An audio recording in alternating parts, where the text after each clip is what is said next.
پس سیاره هفتم زمین شد.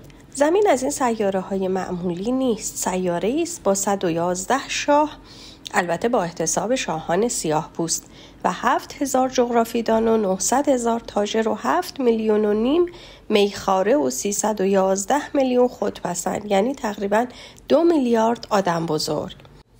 بچه چون اون زمان جمعیت زمین 2 میلیارد بوده، زمانی که این کتاب داشته نوشته می شده. برای اینکه تصوری از ابعاد زمین داشته باشید این را بگویم که پیش از اختراع برق برای روشنایی معابر بر روی 6 قاره آنجا ناچار بودند که یک سپاه درست و حسابی با 462,511 فانوس افروز آماده به کار نگه دارند. تماشای صحنه از دور جلوه‌ای پرشکوه داشت. حرکات آن سپاه مانند حرکات رقاصان باله تنظیم شده بود. اول نوبت فانوس افروزان زلاند نو و استرالیا بود. فانوس هایشان را روشن می کردند و سپس می رفتند تا بخوابند. آن وقت فانوس افروزان چین و سیبری به نوبه خود وارد صحنه رقص می شدند. سپس آنها نیز از صحنه بیرون می رفتند. آنگاه نوبت فانوس افروزان روسیه و هندوستان می رسید. پس از آنها نوبت فانوس افروزان آفریقا و اروپا بود. سپس فانوس افروزان آمریکای جنوبی پیدا می شدند. در پی آنها فانوس افروزان آمریکای شمالی می آمدند و هرگز هیچ کدام در ترتیب ورود خود به صحنه دچار اشتباه نمی شدند. آری این منظره چه شکوهی داشت. فقط افروزنده تک فانوس قطب شمال و همتایش افروزنده تک فانوس قطب جنوب عمر به بطالت و تناسایی می گذراندند، چون فقط سالی 2 بار کار می کردند. کسی که می‌خواهد خوشمزگی کند گاهی مختصر دروغی هم می‌گوید. آنچه من درباره فانوس افروزان گفتم قدری از حقیقت به دور بود و چه بسا در ذهن کسانی که سیاره ما را نمی‌شناسند تصور نادرستی به وجود آورد. جای آدم‌ها بر روی زمین بسیار کوچک و محدود است. اگر 2 میلیارد نفر جمعیت زمین در کنار هم و مانند اجتماعات خیابانی کمی فشرده به هم بایستند به آسانی می توانند در یک میدان عمومی به وسعت 20 مایل در 20 مایل جا بگیرند. پس همه افراد بشر را می شود در یک جزیره کوچک اقیانوس آرام جا داد. البته آدم بزرگها حرفتان را باور نخواهند کرد، چون آنها خیال می کنند که خیلی جا گرفتند.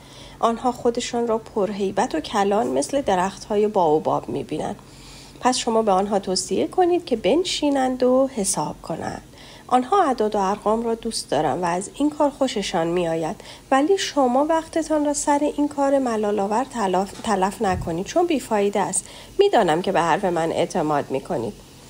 باری شازده کوچولو وقتی که به زمین رسید، چون کسی را ندید سخت تعجب کرد. می ترسید که سیاره را عوضی گرفته باشد. در این وقت یک حلقه مهتابی رنگ در میان ماسه ها تکان خورد.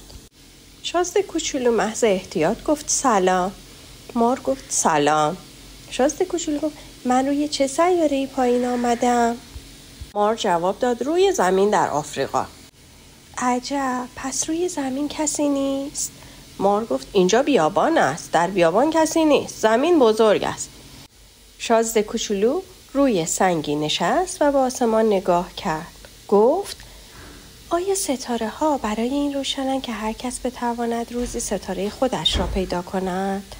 ستاره مرا ببین، درست بالای سرمان است، ولی چقدر دور است. مار گفت قشنگ است، تو اینجا آمده ای چیکار؟ شازده کوچولو گفت میانم با یک گل شکراب شده. مار گفت آها. هر دو خاموش شدند. سرانجام شازده کوچولو گفت آدم ها کجان؟ در بیابان آدم کمی احساس تنهایی می کند. مار گفت پیش آدم ها هم احساس تنهایی می کند. شازده کوچولو مدتی به مار نگاه کرد، آخر سر گفت تو جانور عجیبی هستی، مثل انگشت باریکی. مار گفت ولی من از انگشت هر شاهی تواناترم. شازده کوچولو لبخند زد و گفت تو خیلی هم توانا نیستی، تو که پا نداری، تو که نمیتوانی جای دور بروی. مار گفت من میتوانم تو را به چنان جای دوری ببرم که هیچ کشتی نتواند ببرد. سپس مانند حلقه طلا به دور مچ پای شازده کوچولو پیچید و گفت من هر که را که لمس کنم او را به خاکی که از آن آمده است برمیگردانم، ولی تو پاکی و از ستاره ها آمده ای. شازده کوچولو جوابی نداد. مار گفت دلم به حال تو که روی این زمین سنگی انقدر ضعیفی می سوزد. اگر روزی دلت هوای سیارت رو کرد من می توانم کمکت کنم. من می توانم. شازده کوچولو گفت آها، حالا فهمیدم چی می خوای بگی، ولی تو چرا همش با معما حرف می زنی؟ مار جواب داد همه معماها رو من حل می کنم. و هر دو خاموش شدند. شازده کوچولو بیابان را پیمود و فقط به یک گل برخورد. یک گل با 3 گلبر، یک گل پرپری. شازده کوچولو گفت سلام. گل گفت سلام. شازده کوچولو مؤدبانه پرسید آدم ها کجان؟ گل که روزی عبور کاروانی را دیده بود گفت آدم ها گمانم 7-8 تایی باشند. سالها پیش دیدمشان، ولی هیچ معلوم نیست که کجا بشود پیدایشان کرد. باد آنها را با خودش به این طرف و آن طرف میبرد. ریشه ندارند، به درد سر میافتند. شازده کوچولو گفت خداحافظ. گلم گفت خداحافظ. شازده کوچولو از کوه بلندی بالا رفت. تنها کوههایی که به عمرش دیده بود همان 3 کوه آتشفشان بود که تا سر زانوی او میرسیدند و او از کوه خاموش به جای 4 پایه استفاده میکرد. پس با خود گفت از بالای کوهی به این بلندی میتوانم همه سیاره ها و همه آدم ها را یکجا ببینم، ولی جز صخره‌های شاخه شاخه نوک‌تیز سوزنوار چیزی ندید. همینجوری گفت سلام. انعکاس صدا جواب داد سلام سلام سلام سلام لام لام لام. همینطوری. شازده کوچولو پرسید شما کی هستین؟ صدا جواب داد کی هستین کی هستین کی هستین. شازده کوچولو گفت بیاین با هم دوست بشیم، من تنهام. صدا هم جواب داد من تنهام من تنهام تنهام تنهام تنهام.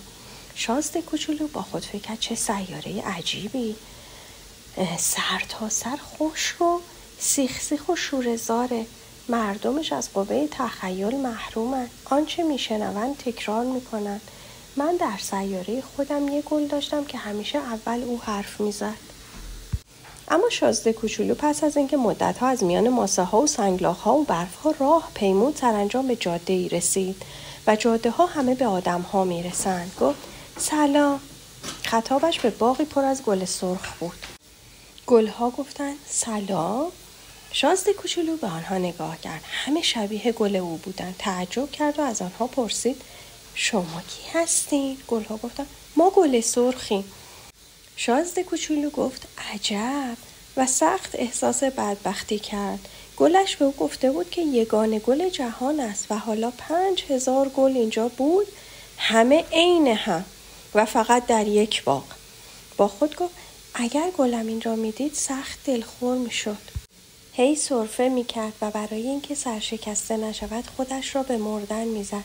اون وقت من مجبور میشدم که تظاهر به پرستاری او بکنم، وگرنه برای اینکه مرا هم سرشکسته کند راستی میمرد. و باز با خود گفت من خیال میکردم که گلی یکتا دارم و خودم را ثروتمند میدانستم، در صورتی که فقط یک گل معمولی دارم. با آن گل و آن 3 کوه آتشفشان که تا سر زانویم میرسند و یکی از آنها شاید همیشه خاموش بماند، ممکن نیست که من شاهزاده بزرگی باشم. و روی سبزه ها دراز کشید و گریه کرد.